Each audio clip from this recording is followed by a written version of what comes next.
If you're having problems with your septic system and you're tired of spending so much money each year to have it pumped, then SeptiClean is the answer for you. SeptiClean is an advanced specially formulated blend of bacteria used in the treatment of home and commercial septic systems. The breakdown of waste in your system relies on biological activity of naturally occurring bacteria. SeptiClean restores the natural biological process in your septic system and boosts the existing biological activity. SeptiClean is completely safe on all plumbing and can help prevent expensive emergencies in pumping. SeptiClean has approximately 6 to 100 times the bacteria count of other leading off-the-shelf brands in a one-year supply. SeptiClean comes in a water-soluble pack, which you flush down the toilet once a month with no mess or stress. Save time, money, and maintenance on your septic system. Find SeptiClean at Emporium True Value Hardware on Main Street in Sag Harbor or visit micro-tab.com. That's micro-tabb.com. Micro-tabb.com. Let's go to Mr. Nevada, Wyatt Cox. Wyatt Cox is the go-to guy at the Nevada Talk Radio Network, which is a very, very special network of stations in Nevada to me because they were the very first station group to carry our show outside of New York City. And a lot of folks have come on board, but the Nevada Talk Radio Network was first. So I look for any opportunity there is to talk with Wyatt Cox, especially when they're taking a while to count the votes. Very pleased to welcome Wyatt Cox to the program. Wyatt, it's great to talk to you, my friend. Always a pleasure. And let me mention something before we get to that. Coach was talking about men and women's sports. That's been a big thing out here, too. As you know, the University of Nevada Reno volleyball team forfeited against San Jose State because of that very issue.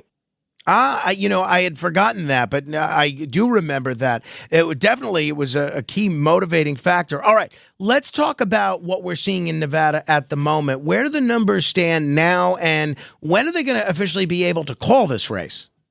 Well, it's probably going to be another hour or two because they are still there was a 3-hour delay, and it comes down to one thing that is horrible, and that same-day voter registration.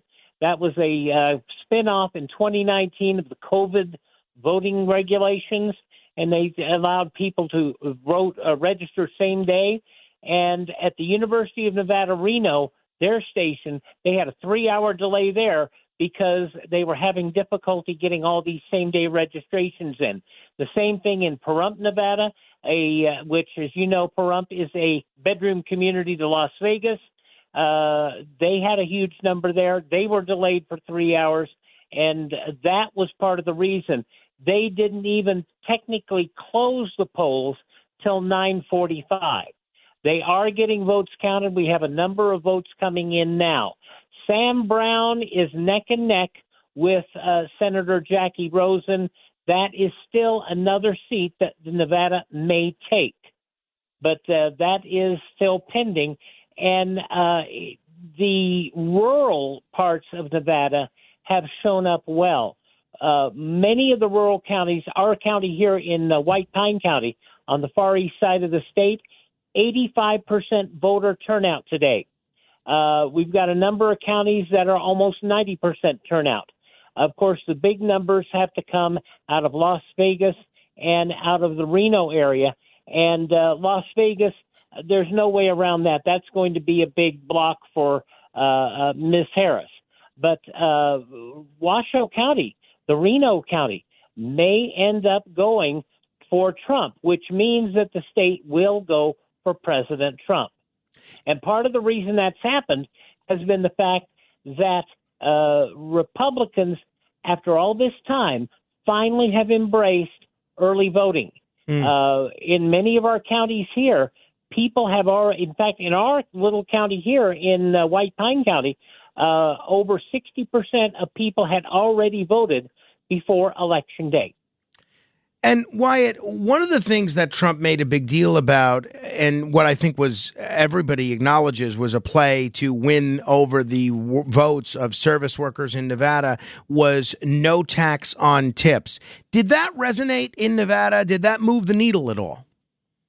It did to a degree. I think a lot of people recognize that's going to be something that's going to take Congress to really make it happen.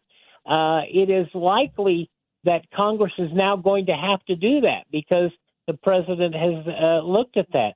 The other thing that actually made a lot of people in rural Nevada set up and take notice is that the president started talking about no tax on overtime, no tax on Social Security. And that is big in this state as well. You know what I found interesting, Wyatt, that there was a Nevada question on the ballot having to do with abortion rights that would essentially amend the state constitution to establish a fundamental right to the procedure of abortion. Now, that passed overwhelmingly. The last numbers that I saw had it over 60%, and Trump is either going to win Nevada or narrowly lose it. That means there were a whole bunch of voters in Nevada that voted to enshrine the right to an abortion in the state constitution and then vote for Trump. So Trump got some votes in Nevada from a lot of pro-choice folks. Absolutely, and that's one of the things.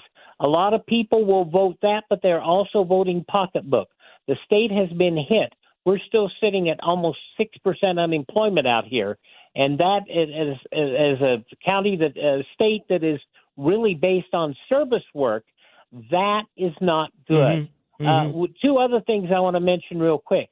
Voter ID passed out here, and they turned down ranked choice voting, despite the fact they tried to spin it as just open primaries, and that people saw through that, despite two out-of-state organizations dumping $19 million into the state just to try to convince people and lie about what this thing really was. Wyatt Cox, thank you for the great work you're doing at the Nevada Talk Radio Network. Thanks for the opportunity to be on the network. It's a great honor. Appreciate it. All the best, and we'll talk again soon. Now, I need to get to nap because I got to be up in about 3 hours. Believe me, I can empathize. Wyatt Cox.